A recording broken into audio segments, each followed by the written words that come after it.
So time to talk about inductors. They're pretty easy, and we're going to get into that. And probably not going to have a lot to add to this over what Nina, but an inductor is just a coil of wire wrapped around some kind of core, and that may be an air core, it may be an iron core.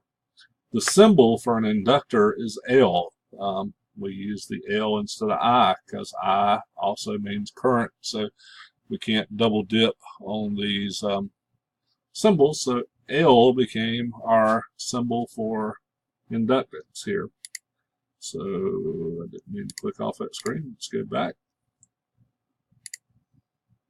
And it's also known as a choke or a coil. You'll hear both of those names brought up when we talk about inductors. And again, we just wind it around the core. And you see the symbol is kind of a loop of wire. We didn't try to draw it in 3D version. It's just a little bunch of little humps like that. And when the switch is closed, the current flow produces a magnetic field in the inductor. If you've ever made an electromagnet when you were a kid in science class, remember you would take a nail and wrap wire around it, and the nail would, when a voltage was applied, would become an electromagnet. That's because of that current field, that magnetic field that was being induced on it, and it would retain some of those magnetic properties even after you drop the voltage, and you can actually magnetize screwdrivers that way. But if current flow increases, the magnetic field increases. So the more current we have, the greater the magnetic field. If current flow decreases, the magnetic field contracts. So no surprise there. With changing current in the circuit, the expanding and contracting magnetic field induces a voltage in the coil of the inductor. So we get this change back and forth. We get a voltage in the coil of the inductor here. And always be sure you read these little help things down here. Movement between the magnetic field and conductor produces voltage. Normally, voltage is produced by moving the conductor through the magnetic field. Inductors produce voltage by moving the magnetic field across the stationary conductor. The voltage induced in the inductor is opposite to the voltage applied and opposes current. So that's something to bear in mind. If current is constant, no voltage is induced into the coil of the inductor. So if we don't have a changing voltage, we're not going to have a changing current, we're not going to have a voltage induced into the coil. All right, so to induce voltage in the inductor, the current flow must be increasing or decreasing. Remember, we have to have a change. So it doesn't matter if we're increasing or decreasing, we just bottom line have to have a change. Now we're going to look at one in a DC circuit, and this is an inductor in DC. Closing the switch causes the current in the circuit to increase. Basically, we now have a path, so current's going to go up. Increasing current causes an expanding magnetic field, so we're starting to produce that magnetic field in the inductor, and it's opposite to the applied voltage. So take a look at the polarity of this guy. When you look at the polarity of our source versus the polarity of our voltage there across the inductor, they are opposite. The induced voltage opposes the increasing current, and total current remains at 0 amps. So they offset one another. As the magnetic field reaches its maximum strength, the expansion slows down. So once we reach a peak point, that stops, and then voltage begins to decrease across the inductor as current increases. And we see that, and then eventually current is at its maximum, and there is no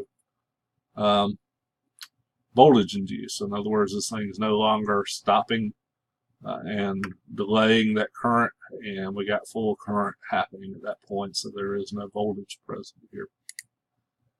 Total circuit current increases rapidly at first and then slows down as current approaches maximum. Current is nonlinear. If it were linear, we'd see a diagonal line that split this right at 45 degrees. It is nonlinear. We have that startup time, then the current starts to increase and we reach a final point. And so there it is there. Once the current has reached its maximum, the inductor no longer opposes current and acts like a short. And opening the switch has the opposite effect. Let's watch what happens once we've reached that point we open that switch. Current decreases, causing the magnetic field to contract. A contracting magnetic field induces a voltage in the inductor which has the same polarity. We're realigning back to where we were. The induced voltage opposes the decreasing current, and total circuit current remains at maximum. And again, we're talking about a period of time here that's fairly rapid. Induced voltage decreases and total circuit current decreases. So we start to see everything drop. When the magnetic field is gone, no voltage is induced and total circuit current is 0. The inductor imposes any change in current in a DC circuit. If an AC voltage is applied, things change just a little bit. So let's take a look at that. If an AC voltage is applied to an inductor, the current is constantly changing and the inductor is constantly opposing circuit current. Because remember, that's DC is straight voltage. There is no alternation to it. It's a solid straight line, positive or negative reference to ground. But AC is constantly changing. So we are going to have constantly changing conditions on the inductor here. As current increases, the inductor decreases circuit current. As current decreases, the inductor increases circuit current. So kind of an opposite effect. We got 3 classifications of inductors: air core, not wound around anything, just open; iron core, wound around a core of iron, and then a variable. And anytime you see this arrow through a component, that typically means it's a variable. It could be a variable resistor. In this case, it's a variable coil. And you can see the iron core actually has a couple of bars up here. You can kind of think of them as iron bars. So this might be a variable air core. This will be a variable iron core here. And air core inductors are used as frequency filters and help keep the circuit current at a constant level. The wire used in air core inductors may be supported by a hollow cardboard or plastic tube. And you can see the symbol there, just a little wavy line. The iron core is some type of conductive material, and their typically values are larger. You can see the little bars representing the iron, and then you see that it helps it produce a larger magnetic field. By putting something there, we increase the magnetic field. And this increases the value of inductance for an iron core compared to air core. So we can get more out of this guy than we would out of that guy. And you see the 2 lines it speaks of. Then last but not least is the variable.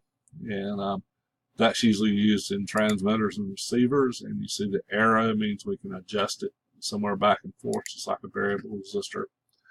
Which symbol represents an air core conductor? So this is our air core in the middle. And the variable has the arrow. There it is. And that's pretty much inductors in a nutshell. We'll hit the summary. Wire wound around a core, whether it's iron or air core or hollow tube.